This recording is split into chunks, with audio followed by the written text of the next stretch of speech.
Por estas calles hay tantos pillos y malhechores.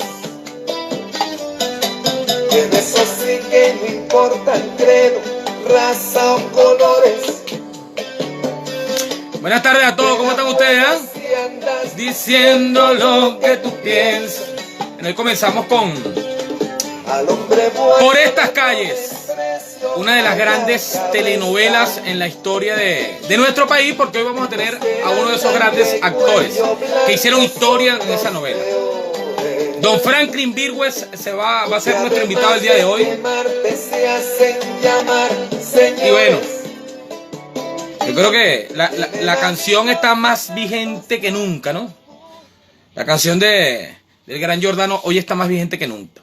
Bueno, buenas tardes a todos, ¿cómo están? Mira, mucha gente buena, gente de Chile, gente en Estados Unidos que nos sigue a través del día. Hoy publiqué por ahí, no sé si lo vieron, publiqué por ahí un video corto de Johan contra Miguel Cabrera, ¿no? El videito tiene ya más de 6.000 reproducciones. Una cosa de loco. ¿Cómo están ustedes, muchachos? Todo bien. Bueno, hoy nos tocó ver Champions. ¿Cómo están los fanáticos del Barcelona? Bueno, celebramos la victoria, por supuesto. Pero con mucha cautela, porque ustedes saben que cuartos de final no está fácil, ¿no? Toca el Bayern. Toca el Bayern y está complicado, pero bueno, vamos a ligar. Nosotros aquí, bueno, soy aficionado del Barcelona. Nos disfrutamos la victoria. La pasamos bien viendo el partido. Algunas conjeturas por ahí, quizás más tarde, porque está mi hermano Mario de Contacto Beisbolístico por ahí conectado. Un abrazo para él que está de cumpleaños y lo felicito. Un abrazo, mi hermano. Más tarde, vamos a hacer un live más tarde, ¿verdad, Malayo? Vamos a hacer un live más tarde, tú y yo.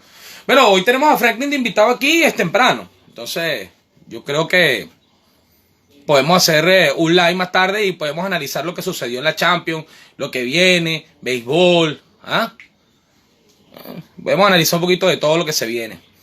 Es posible, Franco, el Bayern es el favorito a pasar, sin duda alguna. Lo normal sería que pasara el Bayern. Lo anormal sería que pasara el Barça.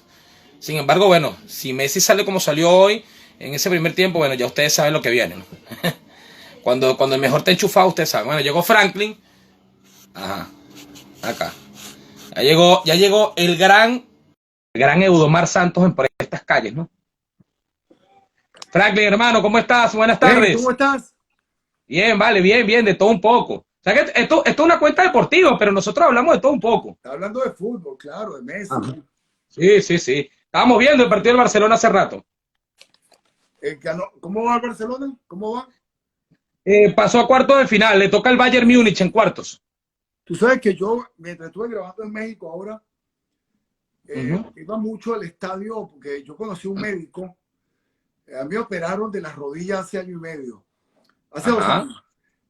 Ya va para 3 años, mejor dicho. Y como me dolían mucho las rodillas, no podía caminar, me hice amigo de un médico de las Chivas, del equipo de Cruz Azul. Claro, México. Y me operaban, me inyectaba cortisona para poder caminar y poder grabar allá en Televisa. Y yo aprovechaba y iba a los juegos, ¿no?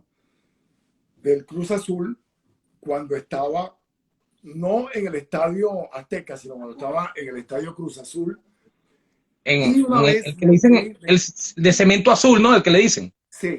Y después una vez me fui hasta Guadalajara porque logré comprar unas entradas porque yo quería ver un juego de las Chivas. Ese juego era de las Chivas contra el equipo de los Pumas. Y vi ese juego de las Chivas porque yo no sé por qué de repente me hice fanático de las Chivas y de Cruz Azul porque tenía las entradas allí, ¿no? Y yo vivía cerca del estadio. Y de las Chivas quizás porque como es un equipo 100% mexicano. Correcto. No lo apoyaba, ¿no? Porque eso es extraño. Y por supuesto soy fanático, me encanta el Barcelona, me gusta mucho el Real Madrid. Yo no soy fanático de ninguno de esos equipos, pero si tengo que pagar para ver un juego, me gustaría pagar un juego del Real Madrid o el del equipo Barcelona.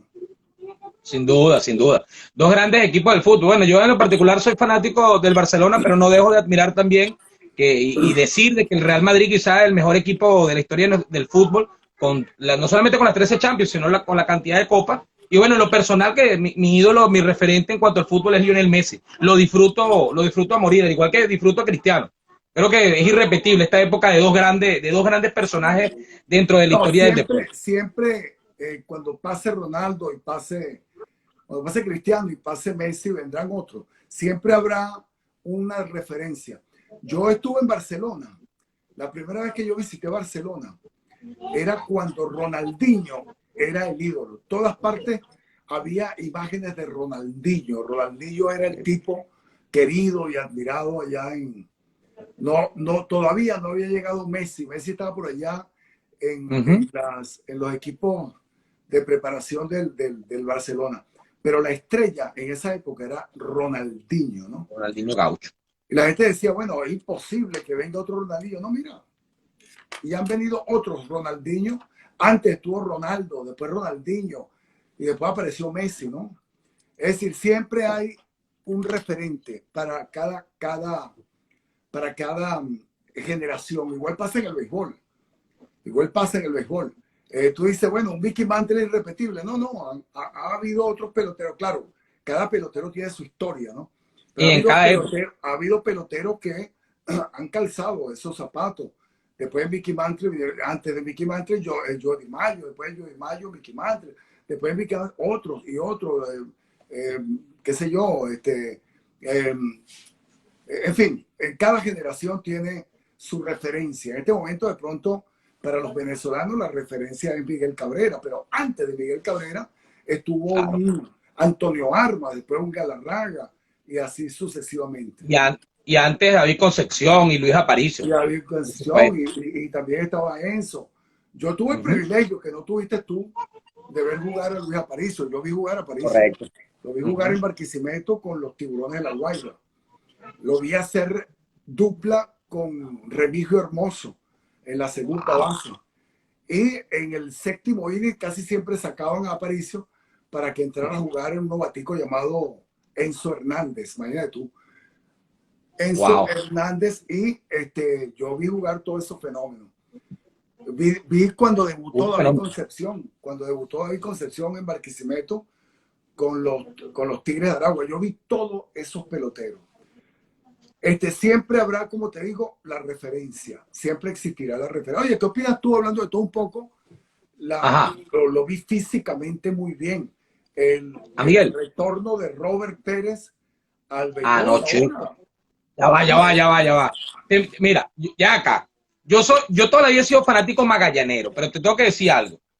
Para mí, y eso lo sabe todo el mundo aquí en esta cuenta, para mí, porque hay que decirle así, Don Robert Pérez es el mejor pelotero en la historia de nuestra liga. Lo vi, lo padecí, lo admiro, lo admiraré. Tuve el privilegio de tener un live con él, e incluso en ese live que hicimos, él dejó entrever que cuidado con un regreso a la pelota. Ojalá. Puede hacerlo. Sí. Porque físicamente se ve muy bien. Muy bien. Muy bien. Es un chamo de 30. Está tallado, está talladito, está atléticamente bien conformado. Es un pelotero. Además, Robert Pérez toda su vida ha sido un gran trabajador. Sí. Luis Ojo dijo en una oportunidad. Lo dijo en un teatro. Yo lo vi cuando lo dijo. Estaba yo ahí en esa conferencia. Luis dijo que él se consideraba un pelotero mediocre. Del montón, fue la palabra que usó, perdón, no mediocre. Que él era un pelotero del montón. Porque él tuvo la suerte de jugar con equipos buenos, con los Toronto en su época, luego con los Yankees. Y tuvo la oportunidad con esos dos equipos de ganar anillos de Serie Mundial. Pero él era un pelotero de utilidad, que lo sacaban para mover un corredor, para un fly, un sacrificio, un toque de bola. Pero era un pelotero más de los que estaban allí. No sobresalió como... Pero era difícil que Luis sobresaliera por encima de un Derek Jeter, una cosa así. Y se refirió a Robert Pérez como el pelotero que más trabajaba de los que él conoció en la liga venezolana. Llegaba primero que todo el mundo y después los juegos se iba a entrenar. Es una cosa extraordinaria. Y para que tú veas, chico, Robert explotó en la AAA del equipo de Toronto. En el AAA batió lo que le dio la gana, fue campeón bate, fue a los Juegos de Estrella de las ligas menores, pero no reventó en las grandes ligas.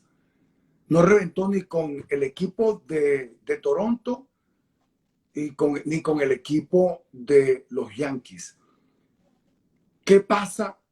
No se sabe, es un misterio. Bueno, yo te puedo decir que también todo depende, hay factores extra quizás deportivos, o incluso lo puedo decir dentro del mismo deporte.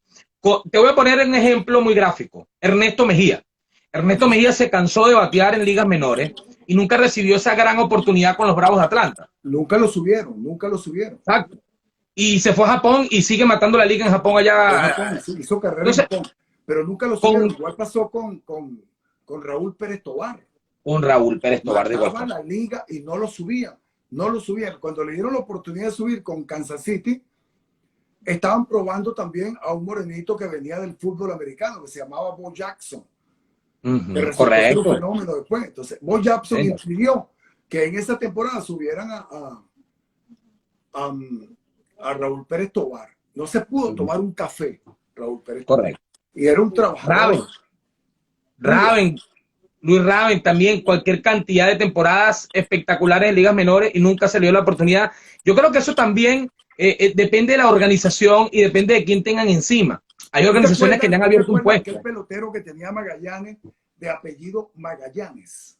William Magallanes. Coño, William Magallanes daba palo, brother, en AA, AAA, y nunca pudo subir a Grandes Ligas. Mira, yo conocí un pelotero que tú no conociste. Era mi ídolo, es mi ídolo en el béisbol. Se llamaba Carlos Alberto Santeliz. Carlos Santeliz, claro. He leído. Desde las ligas menores. Desde la liga juvenil. Porque él representaba en los campeonatos juveniles, representaba al estado Lara. Primera base, cuarto palo. Para la calle. Pim, pim, pim, pim. Firma profesional con Atlanta y con los Cardenales de Lara. Palo, cuando debutó en el profesional, fue una línea entre dos, nada más y nada menos que a Diego Seguí, con aquel equipo del Caracas, donde el center fielder era Valillo, el right fielder era César Tobar y el left fielder era José Tartaúl. Estamos hablando de Diego Seguí, el mejor importado que ha venido en la historia con los Leones del Caracas. Ese es un pitcher, bueno, que después fue un gran pitcher en la Grandes Ligas, con el equipo de Seattle. Pero debuta Carlos Alberto, línea, jonrón, era un fenómeno el muchacho. Y cuando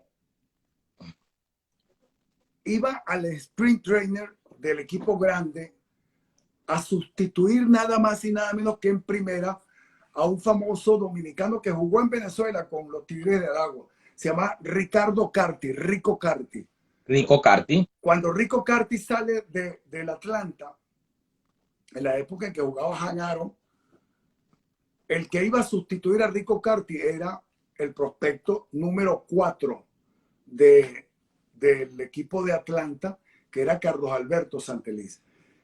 Bueno, desafortunadamente, cuando se montan en el avión en el aeropuerto de Grano de Oro, en Maracaibo, iba también en ese vuelo el dueño del equipo de Cardenales, don Antonio Herrera Gutiérrez, iba el administrador del equipo, e iba un pitcher del Magallanes que se llama Látigo Chávez. Claro.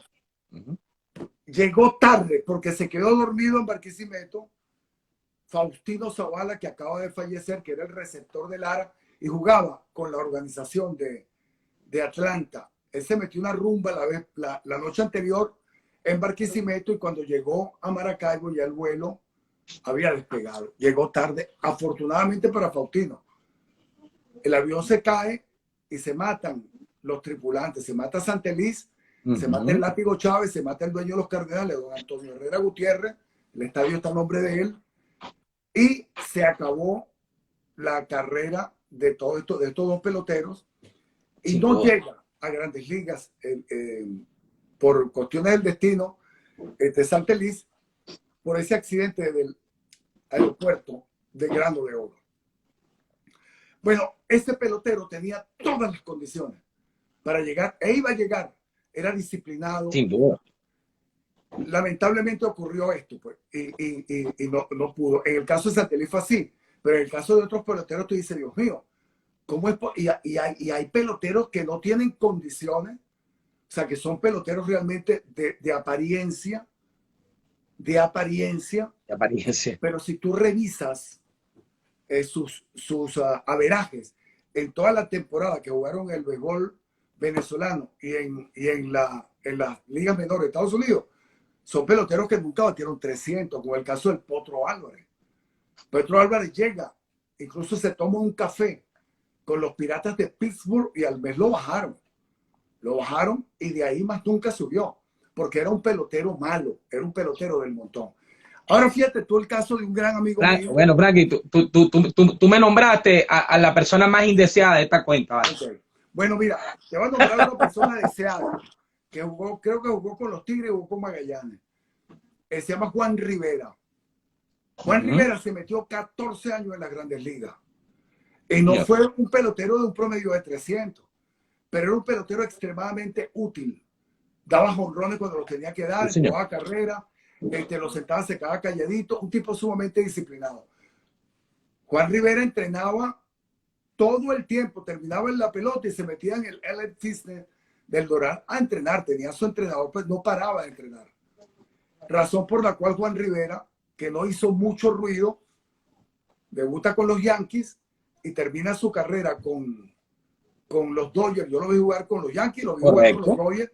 Y el último jonrón lo vio aquí en el Marlin Park con los Yankees, con los Dodgers de Los Ángeles. Ese jonrón se lo dio a Fernández, el pitcher que hace 4 o 5 años se mató en un accidente de José Fernández. A José Fernández. A él le dio el último jonrón que batió como profesional de Grandes Ligas. Juan Rivera. Bueno, y fíjate, se metió 14 temporadas, igual que Luis. ¿Cuántos años jugó Luis Sojo en Grandes Ligas? Jugó casi 14 temporadas, 13 o algo así. A ver, desde Luis debutó para la temporada creo que 89. 89 creo que debutó Luis hasta el 2012, pero después jugó una temporada más el mes ese que lo subieron. Se pusieron el uniforme y se retiraron. Pero digo, se metió sus buenas temporadas. Eso están cobrando. Eso ya están cobrando por el sindicato, la jubilación, un buen dinero. Entonces, son peloteros útiles que se ocuparon de desarrollar sus habilidades, como el caso de Tiburón Blanco.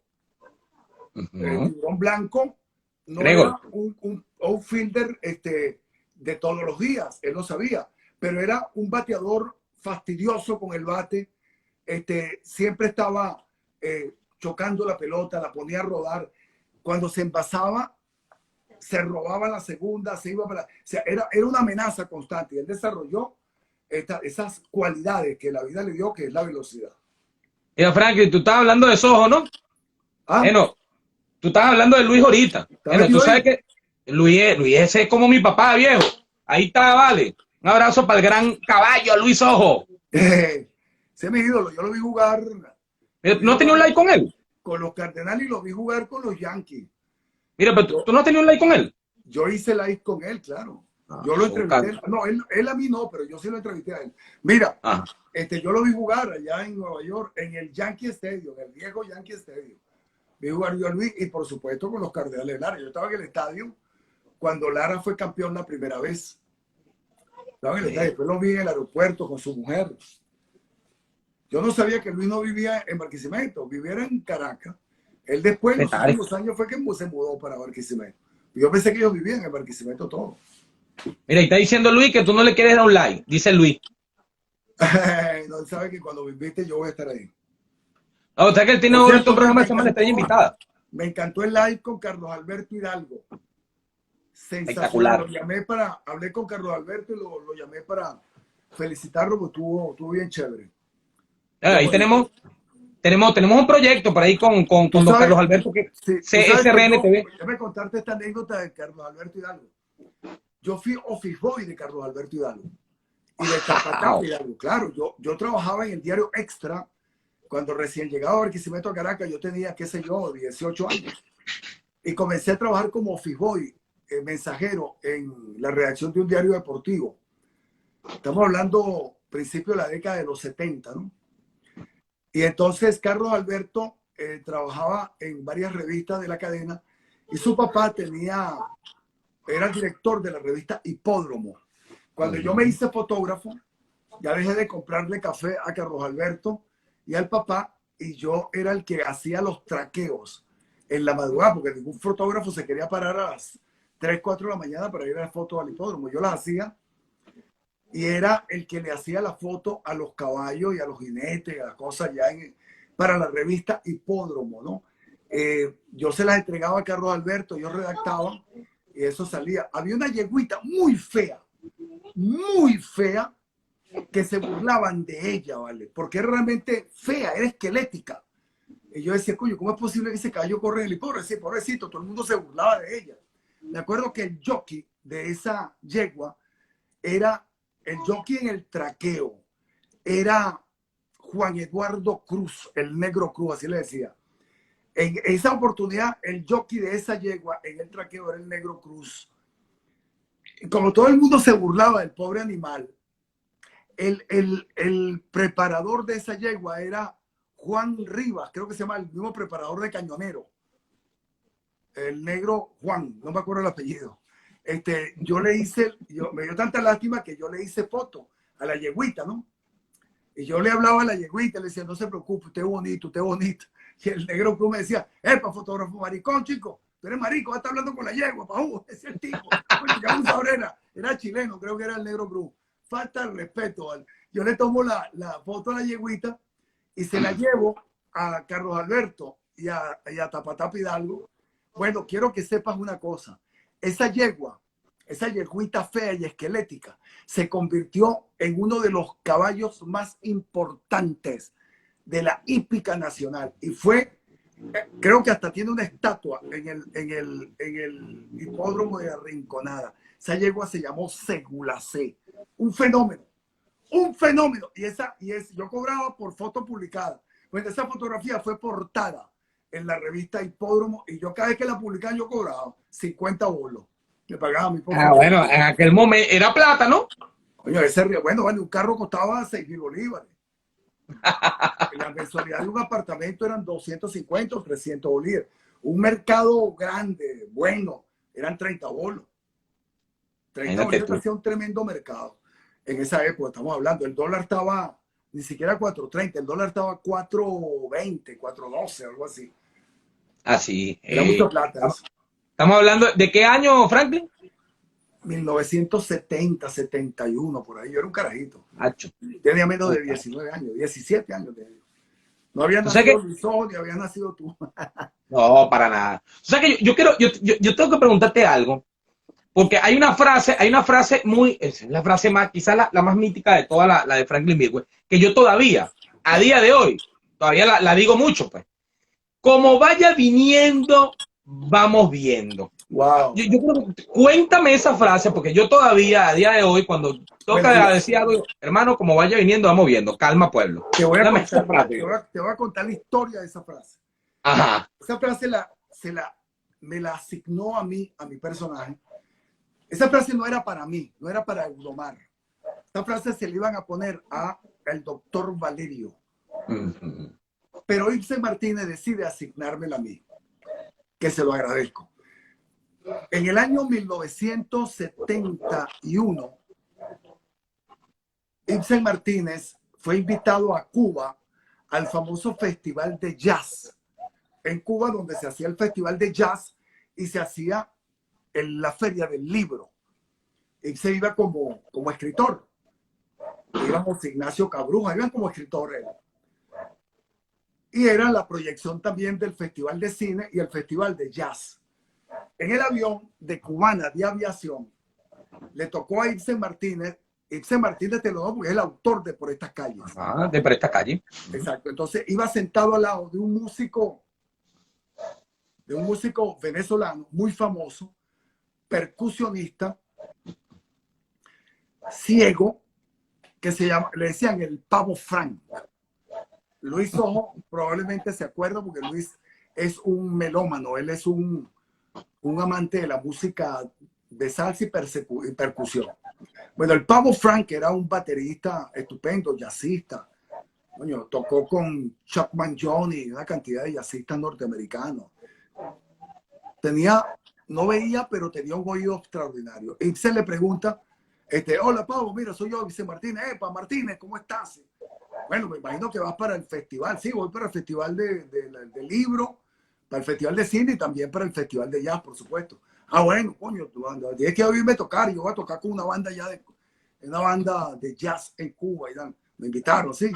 Entonces, en la conversación le dice, va acá, chicos, y te van a buscar en el aeropuerto. Chicos, yo no sé. Yo me imagino que sí, porque, coño, me invitaron, me van a buscar. ¿Y trajiste la batería? No, acá está trayendo batería. Me imagino que ahí un festival de jazz que no tenga batería, entonces, coño, eso no es un festival de jazz. Tiene que haber una batería ahí. Entonces se comienza como a preocupar, un carajo que es ciego, no sabe si lo van a buscar. Pero acá, te pago, pero tú estás seguro de que tú no hablaste con alguien, de que tú veías, coño, no te preocupes. Alguien del festival va a estar ahí y me va a buscar. Porque me invitaron. Ellos saben que me tienen que ir a buscar. Y se sigue con la providencia de Pau Frank. Coño, chico, vete tranquilo.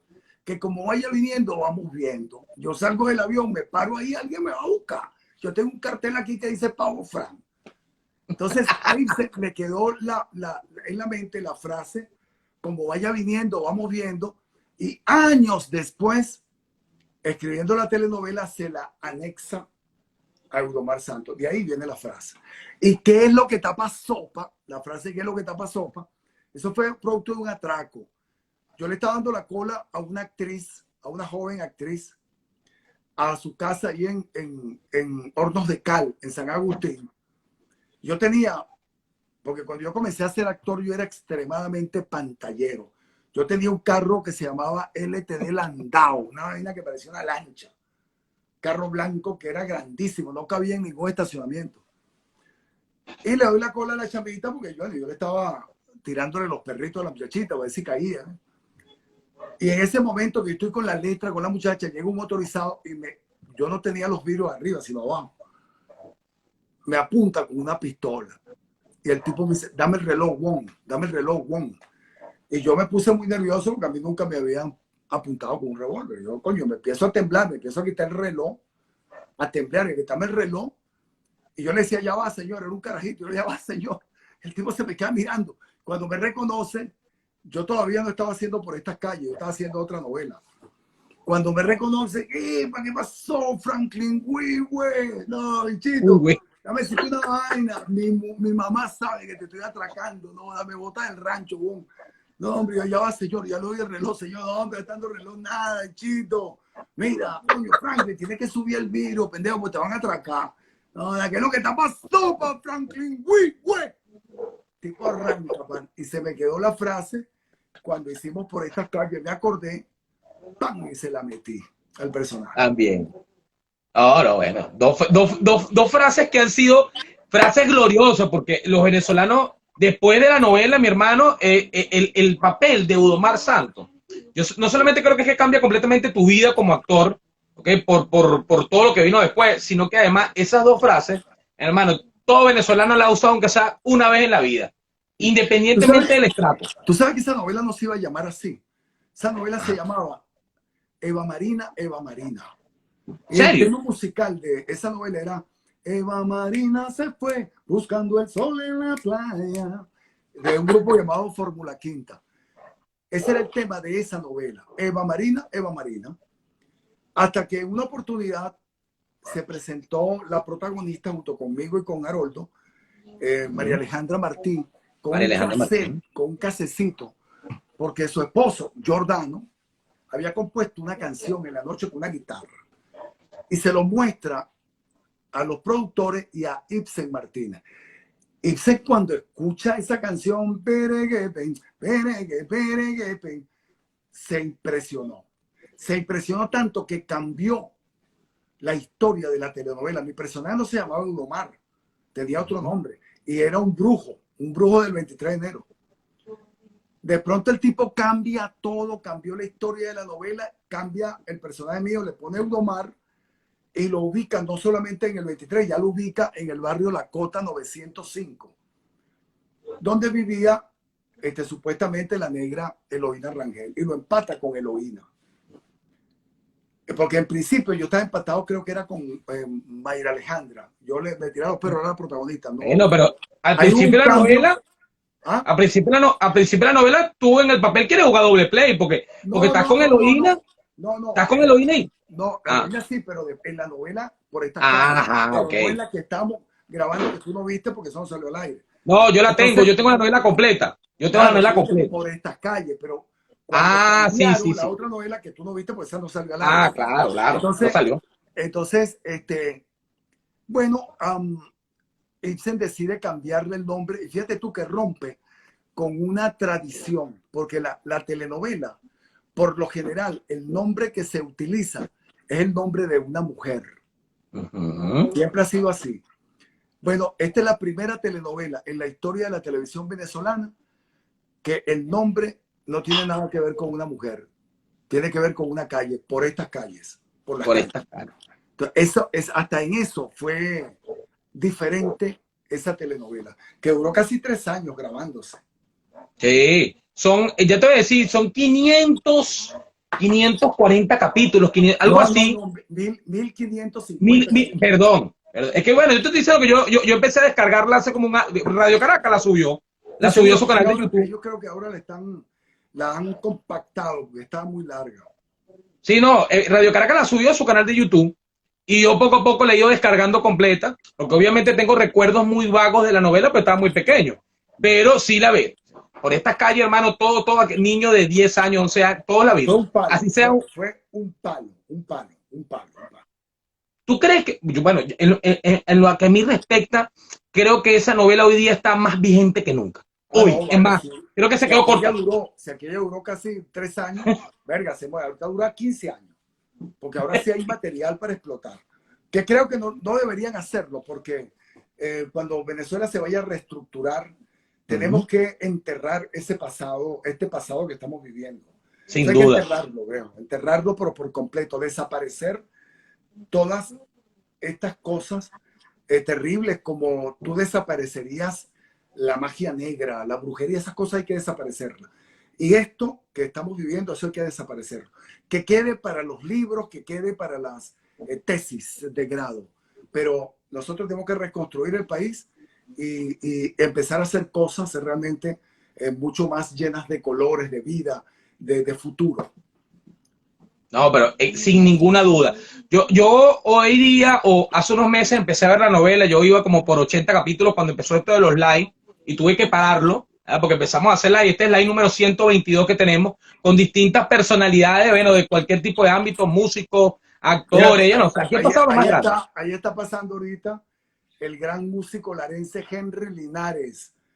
Por cierto, mira, un crack, un caballete. El 19 de septiembre voy a estar. ¿Tú conoces a Valdemaro Martínez? ¿Te suena?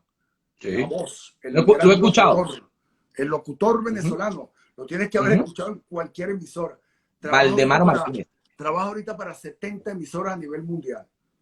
El que te dice, qué sé yo, Telemundo presenta toda Unión Radio, toda esa voz gruesa. Ese tipo es tremendo músico de academia, toca arpa criolla. Y yo tengo un show el 19 de septiembre con Valdemaro Martínez, se llama Arpa, Cuatro y Maraca. Valdemaro Martínez acompañado con el gran músico guaro Henry Linares. Eso va a ser por la plataforma de Ticket Play. Lo único que se va a cobrar son $3 nada más.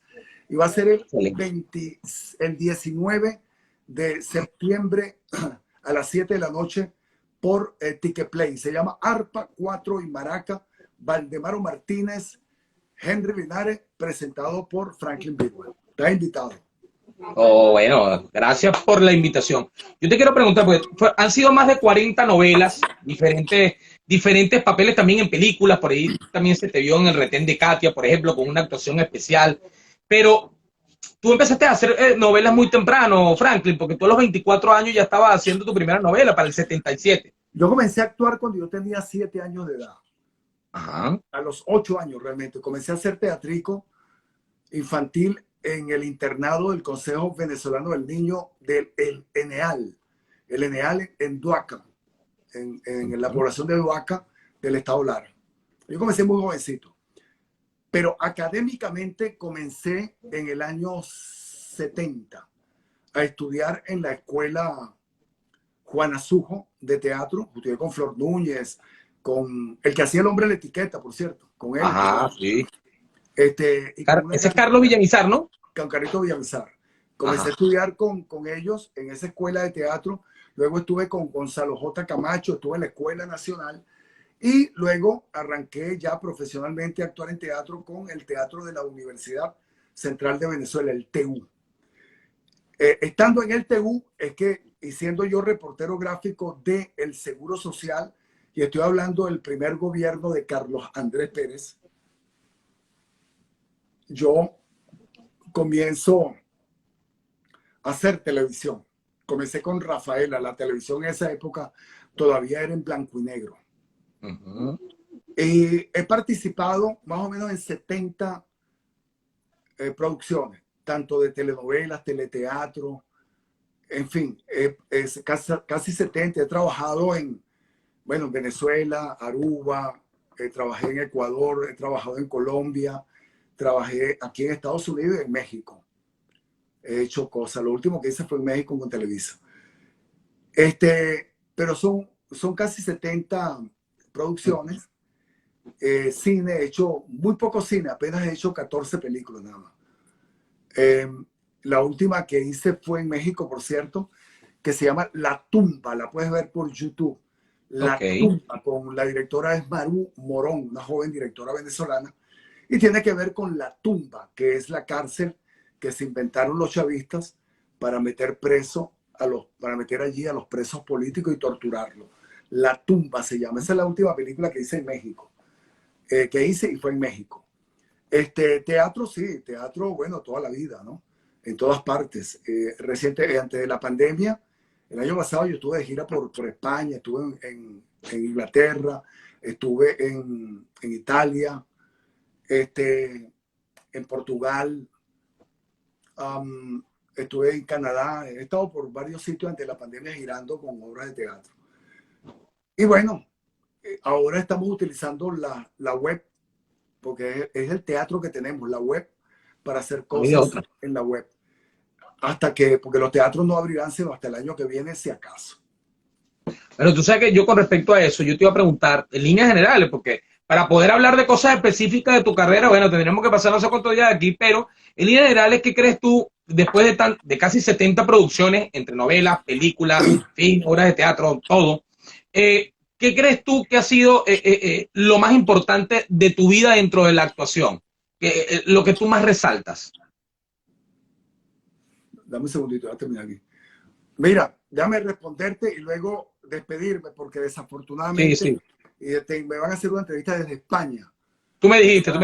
Coño, hoy ha sido un día, me han hecho contigo la 4, la que viene la 5, todo el día he estado en esto. Pero bueno, con mucho gusto, además, con mucho placer. Mira, el hecho de estar trabajando en lo que a mí me gusta y para lo que me preparé, ya es un placer, ya es una satisfacción que se agradece.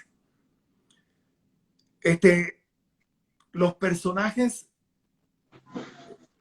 tienen éxito de acuerdo al engranaje en el que estén metidos. Es como un émbolo. Un émbolo es una cadena. Si hay dentro de la producción uno de los émbolos se zafa, se rompe la cadena. O sea, tiene que haber una buena producción, un buen libreto, una buena producción, una buena dirección, una buena fotografía, una buena actuación. Todo eso se tiene que conjugar para que todo tenga éxito. O sea, yo puedo tener éxito en un personaje porque la novela es exitosa. Si la novela no es exitosa, por muy bueno que sea tu personaje, va a pasar desapercibido. O sea, tú dependes del éxito de los demás, porque no eres tú solo, es un monólogo. No es un monólogo, es un diálogo con diferentes situaciones. dependemos mucho del texto del escritor. La estrella realmente, en una película, en una obra de teatro, en una telenovela, la estrella es el que escribe. El que escribe, por Es el supuesto. guión. Lo demás es añadidura, pero dependemos del guión. Así es, man. Los actores que hacían las obras de William Shakespeare eran exitosísimos. Pero eran exitosísimos porque Ahí está el éxito. un William Shakespeare. Y después ellos, ¿no? Con su trabajo. Bueno, yo creo que se tiene que conjugar. Para que algo sea exitoso, hay que trabajar en equipo, sea lo que sea. Llévalo al terreno que tú quieras. Tú que admiras tanto a Luis Sojo en su trabajo de live. No es Sojo nada más. El equipo completo. El equipo que tiene atrás. Es la esposa de la luz, es el que le maneja la computadora. Tú sabes, es el que llama a los entrevistados. Es decir, es un equipo que funciona, que se mueve para que Luis Sojo haga la entrevista y funciona. Así con mismo. su carisma y su cosa. ¿Entendiste lo que te quiero decir? Es un equipo, no es él nada más. No es él nada más. Y así, y lo voy a llevar a este terreno. Lo voy a llevar a este terreno porque sé que tienes compromiso, pero te lo voy a llevar a este terreno. Para que Venezuela funcione, también tenemos que trabajar en equipo. Entre todos, hermano. Mira, te voy a pedir a ti y les pido a los que nos están viendo que vean un tic-tac que monté esta tarde en mi Instagram Live, @FranklinVirgo. Búsquenlo, está allí, donde estoy con una franela donde le mando un mensaje a Maduro. Ustedes pueden ver ese Instagram que monté, donde hablo de lo que Venezuela ahorita necesita para salir de esa tiranía. Ahí está. Les pido que por favor lo vean. Hermano, te mando un abrazo. Pero mira, antes de irnos me tienes que regalar un hola, ¿qué tal? Y un tic-tac. Si no, no nos podemos ir. Hola, ¿qué tal? Bueno, ahora resulta que estoy en esta entrevista hablando de todo un poco. Y de eso se trata. Te doy un abrazo, hermano. Un abrazo, papá, se te quiere, hermano. No llegue a tu programa el tic-tac, sino que ese reloj se tienda forever. Así es. Un abrazo. Así pana, es, mi hermano. Chao. Dale, se te quiere, hermanazo. Gracias, pana, gracias. Eudomar Santos por estas calles, ¿no? Franklin, hermano, ¿cómo estás? Buenas tardes. Hey, ¿cómo estás? Bien, vale, bien, de todo un poco. O sea que esto es una cuenta deportiva, pero nosotros hablamos de todo un poco. Está hablando de fútbol, claro, de Messi. ¿No? Sí. Estábamos viendo el partido del Barcelona hace rato. ¿Cómo va el Barcelona? ¿Cómo va? Pasó a cuartos de final, le toca al Bayern Múnich en cuartos. Tú sabes que yo, mientras estuve grabando en México ahora, iba mucho al estadio porque yo conocí un médico. A mí me operaron de las rodillas hace año y medio. Hace 2 años. Ya va para 3 años, mejor dicho. Y como me dolían mucho las rodillas, no podía caminar, me hice amigo de un médico de las Chivas, del equipo de Cruz Azul. Ajá, claro, México. Y me operaban, me inyectaban cortisona para poder caminar y poder grabar allá en Televisa. Y yo aprovechaba y iba a los juegos, ¿no? Del Cruz Azul cuando estaba no en el estadio Azteca, sino cuando estaba en el estadio Cruz Azul. El que le dicen el de cemento azul, ¿no? El que le dicen. Sí. Y después una vez me fui hasta Guadalajara porque logré comprar unas entradas porque yo quería ver un juego de las Chivas. Ese juego era de las Chivas contra el equipo de los Pumas. Y vi ese juego de las Chivas porque yo no sé por qué de repente me hice fanático de las Chivas y de Cruz Azul porque tenía las entradas allí, ¿no? Y yo vivía cerca del estadio. Y de las Chivas quizás porque como es un equipo 100% mexicano. Correcto. Yo lo apoyaba, ¿no? Porque eso es extraño. Y por supuesto soy fanático, me encanta el Barcelona, me gusta mucho el Real Madrid. Yo no soy fanático de ninguno de esos equipos, pero si tengo que pagar para ver un juego, me gustaría pagar un juego del Real Madrid o el del equipo Barcelona. Sin duda. Dos grandes equipos del fútbol. Bueno, yo en lo particular soy fanático del Barcelona, pero no dejo de admirar también y decir de que el Real Madrid quizá es el mejor equipo de la historia del fútbol, no solamente con las 13 Champions, sino con la cantidad de copas Y bueno, en lo personal, que mi ídolo, mi referente en cuanto al fútbol es Lionel Messi. Lo disfruto a morir, al igual que disfruto a Cristiano. Creo que es irrepetible esta época de dos grandes personajes dentro de la No, historia del siempre, deporte. siempre cuando pase Ronaldo y cuando pase Cristiano y pase Messi, vendrán otros. Siempre habrá una referencia. Yo estuve en Barcelona. La primera vez que yo visité Barcelona era cuando Ronaldinho era el ídolo. Todas partes había imágenes de Ronaldinho. Ronaldinho era el tipo querido y admirado allá en... No, todavía no había llegado Messi. Messi estaba por allá en los equipos de preparación del Barcelona. Pero la estrella en esa época era Ronaldinho, ¿no? Ronaldinho Gaucho. Y la gente decía, bueno, es imposible que venga otro Ronaldinho. No, mira, y han venido otros Ronaldinho. Antes estuvo Ronaldo, después Ronaldinho y después apareció Messi, ¿no? Es decir, siempre hay un referente para cada generación. Igual pasa en el béisbol. Igual pasa en el béisbol. Tú dices, bueno, un Mickey Mantle es irrepetible. No, ha habido otros peloteros. Claro, cada pelotero tiene su historia, ¿no? Pero Y en cada época. ha habido peloteros que han calzado esos zapatos. Después de Mickey Mantle, antes de Mickey Mantle, Joe DiMaggio, después de Joe DiMaggio, Mickey Mantle, después de Mickey Mantle, otros y otros, qué sé yo, en fin, cada generación tiene su referencia. En este momento, de pronto, para los venezolanos, la referencia es Miguel Cabrera, pero antes de Miguel Cabrera estuvo un Antonio Armas, después un Galarraga, y así sucesivamente. Y antes David Concepción y Luis Aparicio. Y David Concepción, y también estaba Enzo. Yo tuve el privilegio que no tuviste tú de ver jugar a Luis Aparicio. Yo vi jugar a Aparicio. Correcto. Lo vi jugar en Barquisimeto con los Tiburones de La Guaira. Lo vi hacer dupla con Remigio Hermoso en la segunda base. Y en el séptimo inning casi siempre sacaban a Aparicio para que entrara a jugar en un novatico llamado Enzo Hernández. Imagínate tú. Enzo Hernández, y yo vi jugar todos esos fenómenos. Vi cuando debutó David Concepción, en Barquisimeto con los Tigres de Aragua. Yo vi todos esos peloteros. Siempre habrá, como te digo, la referencia. Siempre existirá la referencia. Oye, ¿qué opinas tú, hablando de todo un poco? Lo vi físicamente muy bien. El retorno de Robert Pérez al béisbol. Ya va. Mira, ya acá. Yo toda la vida he sido fanático magallanero, pero te tengo que decir algo.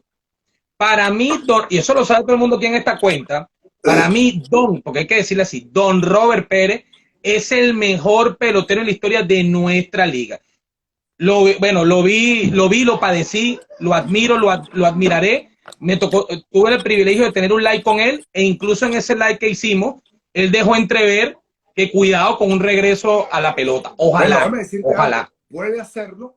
Sí. Porque físicamente se ve muy bien. Muy bien. Muy bien. Es un chamo de 30. Está tallado, está talladito, está atléticamente bien conformado. Es un pelotero. Además, Robert Pérez toda su vida ha sido un gran trabajador. Sí. Luis Ojo dijo en una oportunidad. Lo dijo en un teatro, yo lo vi cuando lo dijo. Estaba yo ahí en esa conferencia. Luis dijo que él se consideraba un pelotero mediocre. Del montón, fue la palabra que usó, perdón, no mediocre. Que él era un pelotero del montón. Porque él tuvo la suerte de jugar con equipos buenos, con los Toronto en su época, luego con los Yankees. Y tuvo la oportunidad con esos dos equipos de ganar anillo de Serie Mundial. Pero él era un pelotero de utilidad, que lo sacaban para mover un corredor, para un fly, un sacrificio, un toque de bola. Pero era un pelotero más de los que estaban allí. No sobresalió como... Pero era difícil que Luis sobresaliera por encima de un Derek Jeter, una cosa así. Y se refirió a Robert Pérez como el pelotero que más trabajaba de los que él conoció en la Liga Venezolana. Llegaba primero que todo el mundo y después los juegos se iba a entrenar. Es una cosa extraordinaria. Y para que tú veas, chico, Robert explotó en la AAA del equipo de Toronto. en el AAA batió lo que le dio la gana, fue campeón bate, fue a los Juegos de Estrella de las ligas menores, pero no reventó en las grandes ligas. No reventó ni con el equipo de Toronto ni con el equipo de los Yankees. ¿Qué pasa? No se sabe, es un misterio. Bueno, yo te puedo decir que también todo depende, hay factores extra quizás deportivos, o incluso lo puedo decir dentro del mismo deporte. Te voy a poner un ejemplo muy gráfico. Ernesto Mejía. Ernesto Mejía se cansó de batear en ligas menores y nunca recibió esa gran oportunidad con los Bravos de Atlanta. Nunca lo subieron, nunca lo subieron. Exacto.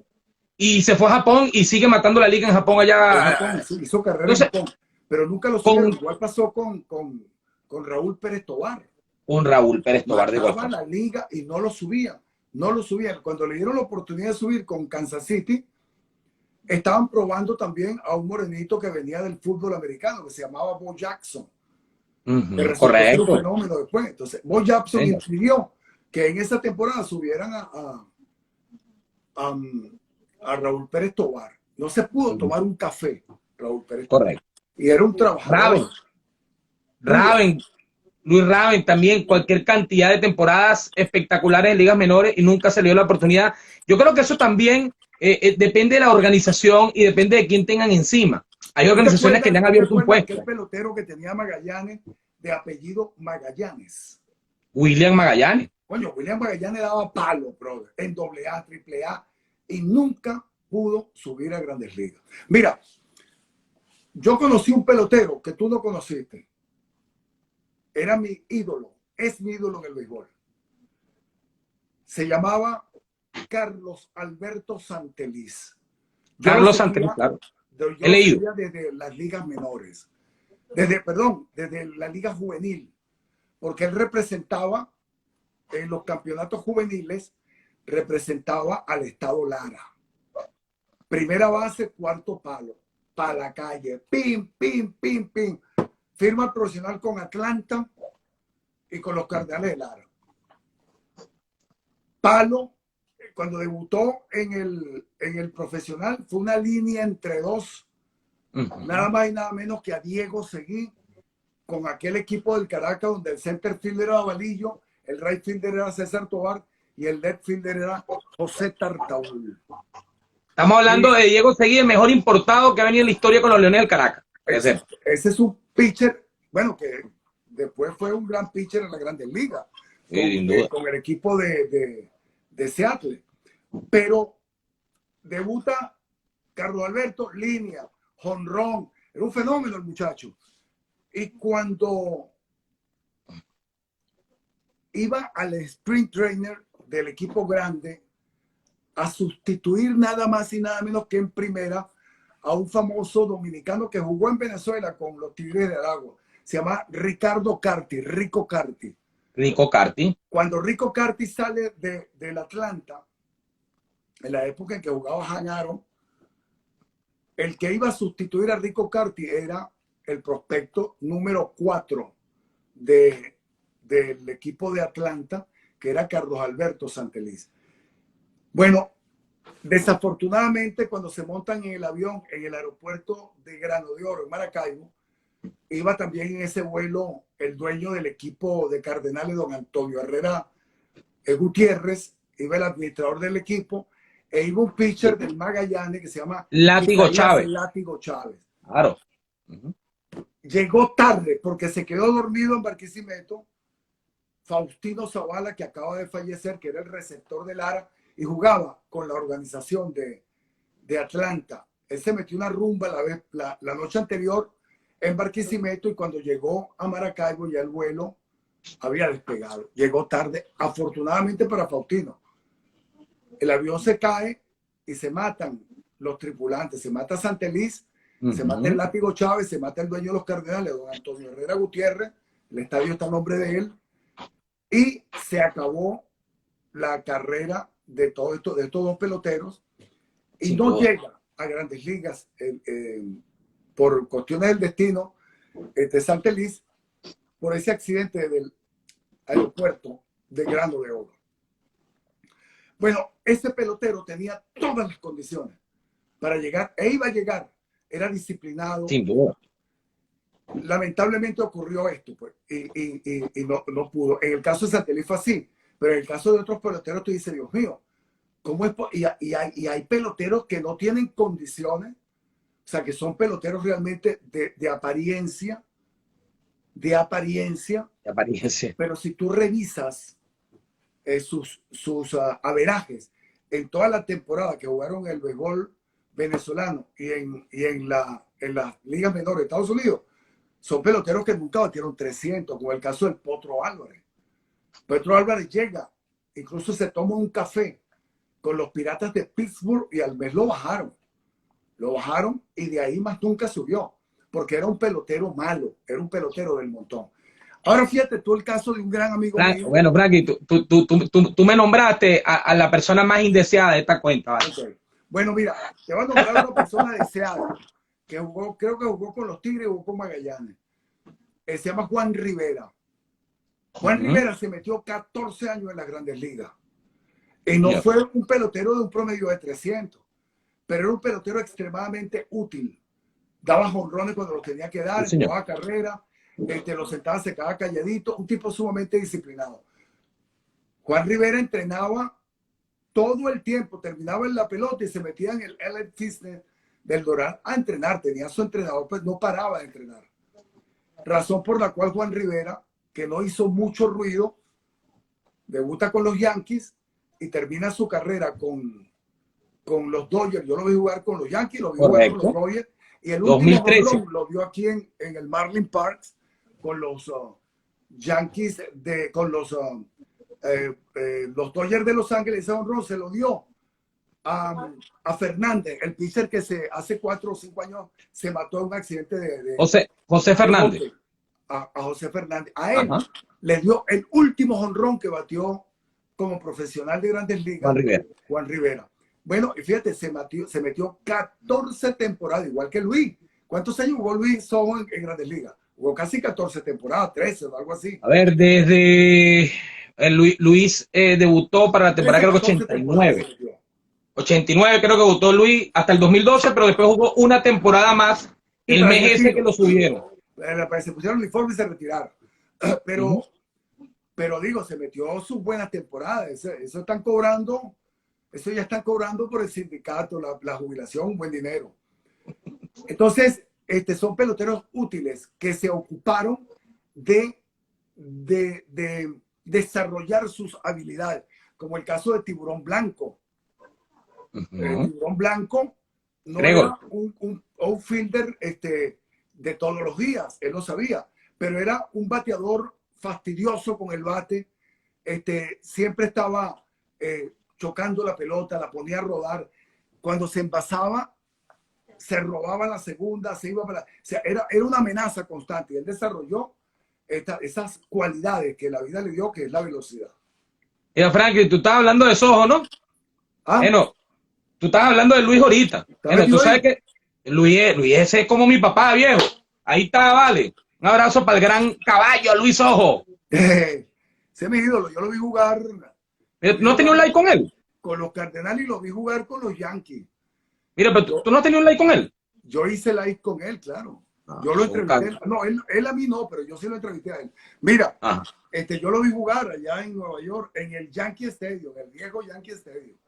Vi jugar yo a Luis y por supuesto con los Cardenales de Lara. Yo estaba en el estadio cuando Lara fue campeón la primera vez. Estaba en el estadio. Después lo vi en el aeropuerto con su mujer. Yo no sabía que Luis no vivía en Barquisimeto, viviera en Caracas. Él después, en los últimos años, fue que se mudó para Barquisimeto. Yo pensé que ellos vivían en Barquisimeto todos. Mira, y está diciendo Luis que tú no le quieres dar un like, dice Luis. No, sabe que cuando me invite yo voy a estar ahí. O sea que él tiene un programa de semana estrella invitada. Me encantó el live con Carlos Alberto Hidalgo. Espectacular. Hablé con Carlos Alberto y lo llamé para felicitarlo porque estuvo bien chévere. Ahí tenemos un proyecto por ahí con don Carlos Alberto, que CSRN TV. Déjame contarte esta anécdota de Carlos Alberto Hidalgo. Yo fui office boy de Carlos Alberto Hidalgo. Y de Tapatapa Hidalgo. Claro, yo trabajaba en el diario Extra cuando recién llegaba a Barquisimeto, Caracas, yo tenía, qué sé yo, 18 años. Y comencé a trabajar como fijoy, mensajero, en la redacción de un diario deportivo. Estamos hablando principio de la década de los 70, ¿no? Y entonces Carlos Alberto trabajaba en varias revistas de la cadena y su papá era el director de la revista Hipódromo.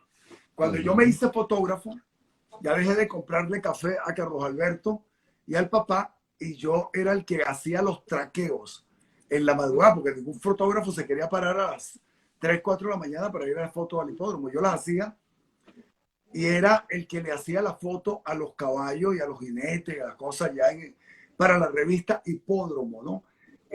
Yo se las entregaba a Carlos Alberto, yo redactaba y eso salía. Había una yeguita muy fea,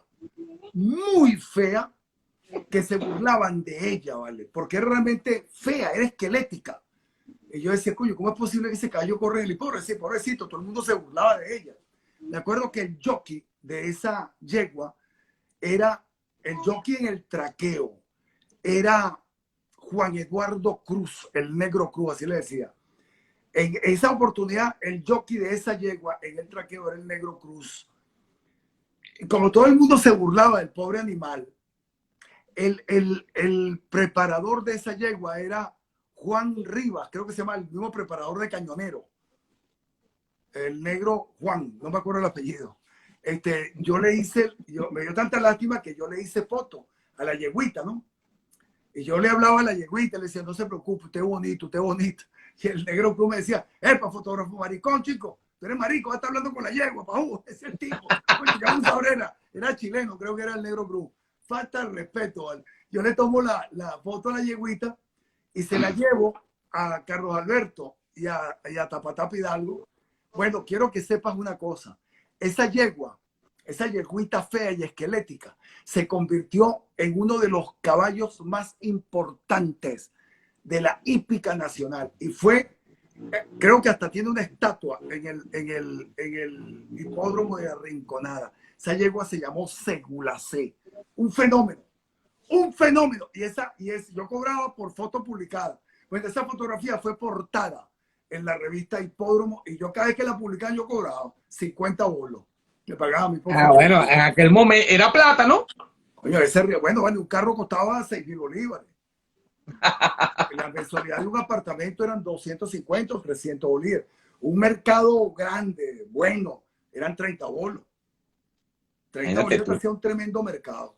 En esa época estamos hablando, el dólar estaba ni siquiera 4.30, el dólar estaba 4.20, 4.12, algo así. Así. Era mucha plata eso. Estamos hablando, ¿de qué año, Franklin? 1970, 71, por ahí. Yo era un carajito. Acho. Tenía menos de 19 años, 17 años tenía. No había nacido mis ojos ni habías nacido tú. No, para nada. O sea que yo tengo que preguntarte algo. Porque hay una frase muy, es la frase más, quizás la más mítica de toda la de Franklin Virgüe, que yo todavía, a día de hoy, todavía la digo mucho, pues. Como vaya viniendo, vamos viendo. Wow. Cuéntame esa frase, porque yo todavía, a día de hoy, cuando toca decir algo, hermano, como vaya viniendo, vamos viendo. Calma, pueblo. Te voy a contar la historia de esa frase. Ajá. Esa frase me la asignó a mí, a mi personaje. Esa frase no era para mí, no era para Eudomar. Esa frase se le iban a poner a el doctor Valerio. Pero Ibsen Martínez decide asignármela a mí, que se lo agradezco. En el año 1971, Ibsen Martínez fue invitado a Cuba al famoso Festival de Jazz. En Cuba, donde se hacía el Festival de Jazz y se hacía en la Feria del Libro. Él se iba como escritor. Íbamos Ignacio Cabruja, iban como escritores. Y era la proyección también del Festival de Cine y el Festival de Jazz. En el avión de Cubana de Aviación le tocó a Ibsen Martínez. Ibsen Martínez te lo doy porque es el autor de Por estas calles. De Por esta calle. Exacto. Entonces iba sentado al lado de un músico venezolano muy famoso, percusionista, ciego, que le decían el Pavo Frank. Luis Ojo probablemente se acuerda porque Luis es un melómano, él es un amante de la música de salsa y percusión. Bueno, el Pavo Frank era un baterista estupendo, jazzista. Coño, tocó con Chuck Mangione y una cantidad de jazzistas norteamericanos. No veía, pero tenía un oído extraordinario. Y se le pregunta, hola Pavo, mira, soy yo, Vicente Martínez. Epa, Martínez, ¿cómo estás?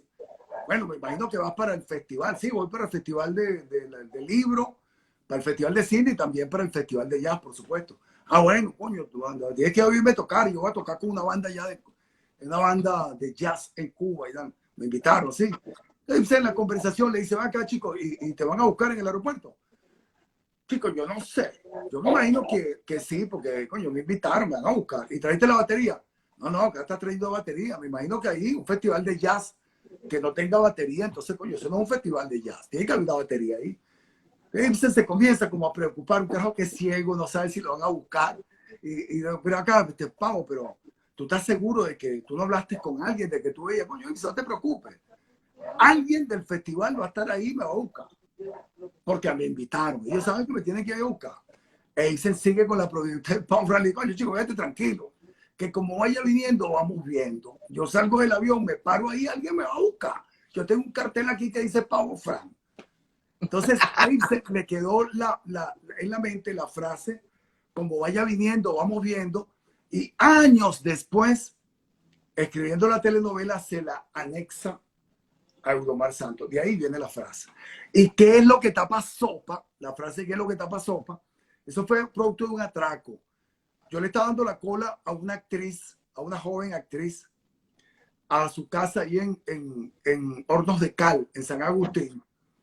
Yo tenía, porque cuando yo comencé a ser actor, yo era extremadamente pantallero. Yo tenía un carro que se llamaba LTD Landau, una vaina que parecía una lancha. Carro blanco que era grandísimo, no cabía en ningún estacionamiento. Y le doy la cola a la chamita porque yo le estaba tirándole los perritos a la muchachita, a ver si caía. Y en ese momento que estoy con la letra, con la muchacha, llega un motorizado y yo no tenía los vidrios arriba, sino abajo. Me apunta con una pistola. Y el tipo me dice, dame el reloj, Wong, dame el reloj, Wong. Y yo me puse muy nervioso porque a mí nunca me habían apuntado con un revólver. Yo, coño, me empiezo a temblar, me empiezo a quitar el reloj, a temblar, y quitarme el reloj. Y yo le decía, ya va, señor, era un carajito. Yo le decía, ya va, señor. El tipo se me queda mirando. Cuando me reconoce, yo todavía no estaba haciendo por estas calles, yo estaba haciendo otra novela. Cuando me reconoce, ¿qué pasó, Franklin? Güey, no, bichito, dame decirte una vaina. Mi mamá sabe que te estoy atracando, no, dame botar el rancho, boom. No, hombre, ya va, señor, ya lo doy el reloj, señor, no, hombre, estando reloj, nada, bichito. Mira, coño, Franklin, tienes que subir el vidrio, pendejo, porque te van a atracar. No, ¿qué es lo que te pasó, pa, Franklin? Güey. Tipo arranca, pan. Y se me quedó la frase cuando hicimos por estas calles, me acordé, ¡pam! Y se la metí al personaje. También. Ahora, bueno, dos frases que han sido frases gloriosas, porque los venezolanos, después de la novela, mi hermano, el papel de Eudomar Santos, yo no solamente creo que es que cambia completamente tu vida como actor, ¿okay? por todo lo que vino después, sino que además esas dos frases, hermano, todo venezolano la ha usado aunque sea una vez en la vida, independientemente del estrato. Tú sabes que esa novela no se iba a llamar así. Esa novela se llamaba Eva Marina, Eva Marina.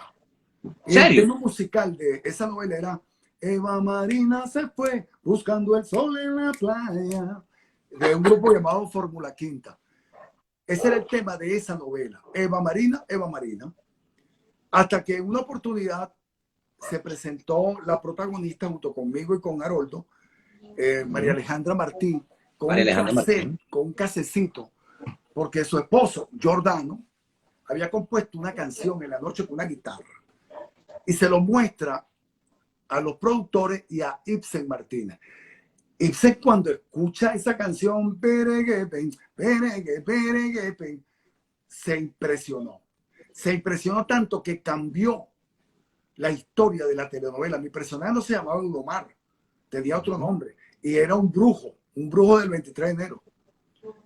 De pronto el tipo cambia todo, cambió la historia de la novela, cambia el personaje mío, le pone Eudomar y lo ubica no solamente en el 23, ya lo ubica en el barrio La Cota 905, donde vivía supuestamente la negra Eloína Rangel, y lo empata con Eloína.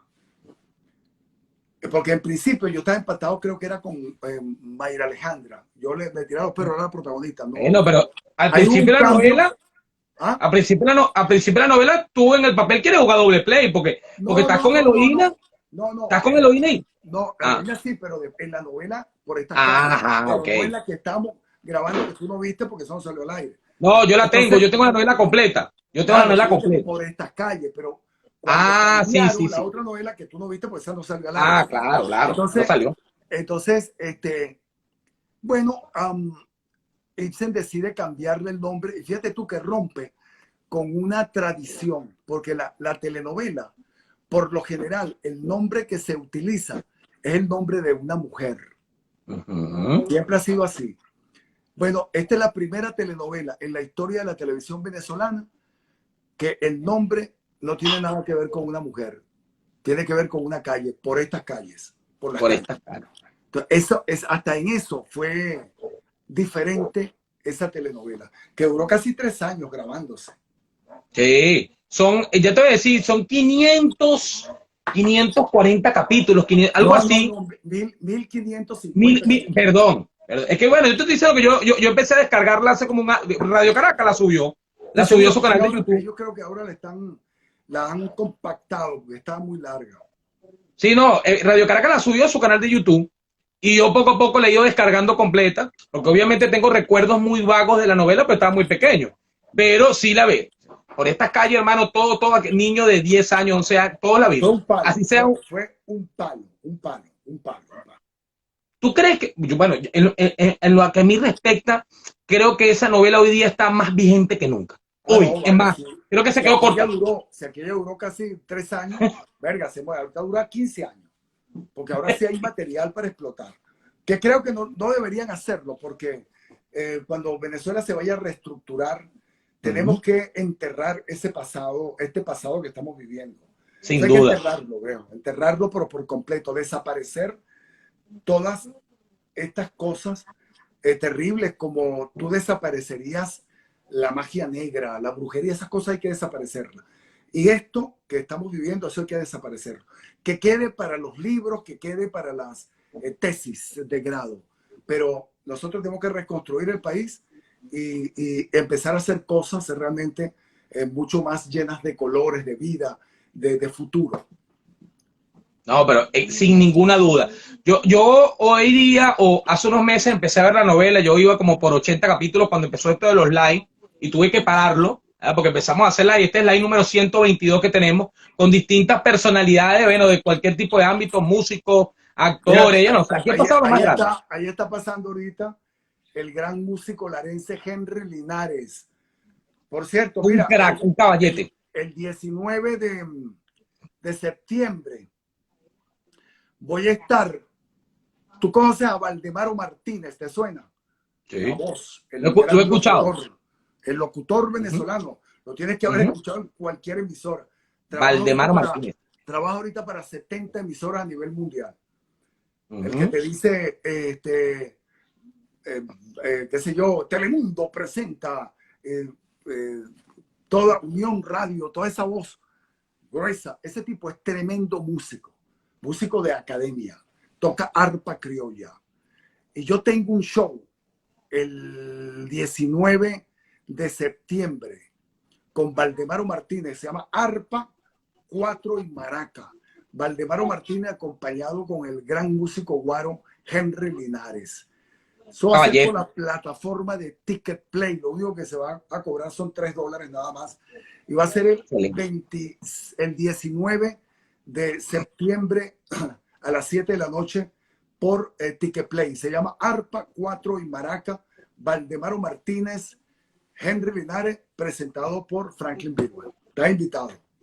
Oh, bueno, gracias por la invitación. Yo te quiero preguntar, porque han sido más de 40 novelas, diferentes papeles también en películas, por ahí también se te vio en El Retén de Katia, por ejemplo, con una actuación especial, pero tú empezaste a hacer novelas muy temprano, Franklin, porque tú a los 24 años ya estabas haciendo tu primera novela para el 77. Yo comencé a actuar cuando yo tenía 7 años de edad. Ajá. A los 8 años realmente. Comencé a hacer teatrico infantil en el internado del Consejo Venezolano del Niño del ENEAL. El ENEAL en Duaca, en la población de Duaca del estado Lara. Yo comencé muy jovencito. Pero académicamente comencé en el año 70 a estudiar en la escuela Juan Azujo de teatro. Estudié con Flor Núñez, con el que hacía El Hombre de la Etiqueta, por cierto, con él. Ajá, sí. Y con Ese es Carlos Villamizar, ¿no? con Carito Villamizar. Comencé Ajá. a estudiar con ellos en esa escuela de teatro. Luego estuve con Gonzalo J. Camacho, estuve en la Escuela Nacional. Y luego arranqué ya profesionalmente a actuar en teatro con el Teatro de la Universidad Central de Venezuela, el TU. Estando en el TU, es que, y siendo yo reportero gráfico del Seguro Social, y estoy hablando del primer gobierno de Carlos Andrés Pérez, yo comienzo a hacer televisión. Comencé con Rafaela, la televisión en esa época todavía era en blanco y negro. Uh-huh. Y he participado más o menos en 70 producciones, tanto de telenovelas, teleteatro, en fin, casi 70. He trabajado en Venezuela, Aruba, trabajé en Ecuador, he trabajado en Colombia, trabajé aquí en Estados Unidos y en México. He hecho cosas. Lo último que hice fue en México con Televisa. Pero son casi 70 producciones. Cine, he hecho muy poco cine, apenas he hecho 14 películas nada más. La última que hice fue en México, por cierto, que se llama La Tumba, la puedes ver por YouTube. La Tumba, con la directora es Maru Morón, una joven directora venezolana, y tiene que ver con La Tumba, que es la cárcel que se inventaron los chavistas para meter para meter allí a los presos políticos y torturarlos. La Tumba se llama. Esa es la última película que hice en México, que hice y fue en México. Teatro, sí, teatro, bueno, toda la vida, ¿no? En todas partes. Antes de la pandemia, el año pasado yo estuve de gira por España, estuve en Inglaterra, estuve en Italia, en Portugal, estuve en Canadá, he estado por varios sitios antes de la pandemia girando con obras de teatro. Y bueno, ahora estamos utilizando la web, porque es el teatro que tenemos, la web, para hacer cosas en la web. Porque los teatros no abrirán sino hasta el año que viene, si acaso. Pero tú sabes que yo con respecto a eso, yo te iba a preguntar en líneas generales, porque para poder hablar de cosas específicas de tu carrera, bueno, tendríamos que pasar no sé cuántos días de aquí, pero en líneas generales, ¿qué crees tú, después de casi 70 producciones, entre novelas, películas, film, obras de teatro, todo, ¿qué crees tú que ha sido lo más importante de tu vida dentro de la actuación? Lo que tú más resaltas. Dame un segundito, voy a terminar aquí. Mira, déjame responderte y luego despedirme, porque desafortunadamente me van a hacer una entrevista desde España. Tú me dijiste. Coño, hoy ha sido un día, me han hecho contigo las 4, la que viene las 5, todo el día he estado en esto. Pero bueno, con mucho gusto, además, con mucho placer. Mira, el hecho de estar trabajando en lo que a mí me gusta y para lo que me preparé, ya es un placer, ya es una satisfacción que se agradece. Los personajes tienen éxito de acuerdo al engranaje en el que estén metidos. Es como un émbolo. Un émbolo es una cadena. Si hay dentro de la producción uno de los émbolos se zafa, se rompe la cadena. O sea, tiene que haber una buena producción, un buen libreto, una buena producción, una buena dirección, una buena fotografía y una buena actuación. Todo eso se tiene que conjugar para que todo tenga éxito. O sea, yo puedo tener éxito en un personaje porque la novela es exitosa. Si la novela no es exitosa, por muy bueno que sea tu personaje, va a pasar desapercibido. O sea, tú dependes del éxito de los demás, porque no eres tú solo, es un monólogo. No es un monólogo, es un diálogo con diferentes situaciones. dependemos mucho del texto, del Ujú. escritor. La estrella realmente, en una película, en una obra de teatro, en una telenovela, la estrella es el que escribe, El que escribe, por es el supuesto. guión. Lo demás es añadidura, pero dependemos del guión. Así es, man. Los actores Bueno, que hacían las obras de William Shakespeare eran exitosísimos, pero eran exitosísimos porque ahí está el existía éxito. un William Shakespeare. Y después ellos, ¿no? Con su trabajo. Bueno, yo creo que se tiene que conjugar, para que algo sea exitoso hay que trabajar en equipo, sea lo que sea, llévalo Mira, al terreno que tú quieras. tú que admiras tanto a Luis Sojo en su trabajo de live, Ujú.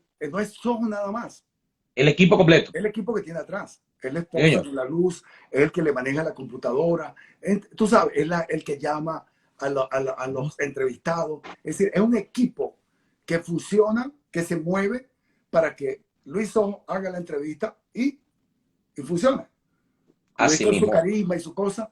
¿Entendiste lo que te quiero decir? Es un equipo, no es él nada más. No es él nada más. Y así, y lo voy a llevar a este terreno. Lo voy a llevar a este terreno porque sé que tienes compromiso, pero te lo voy a llevar a este terreno.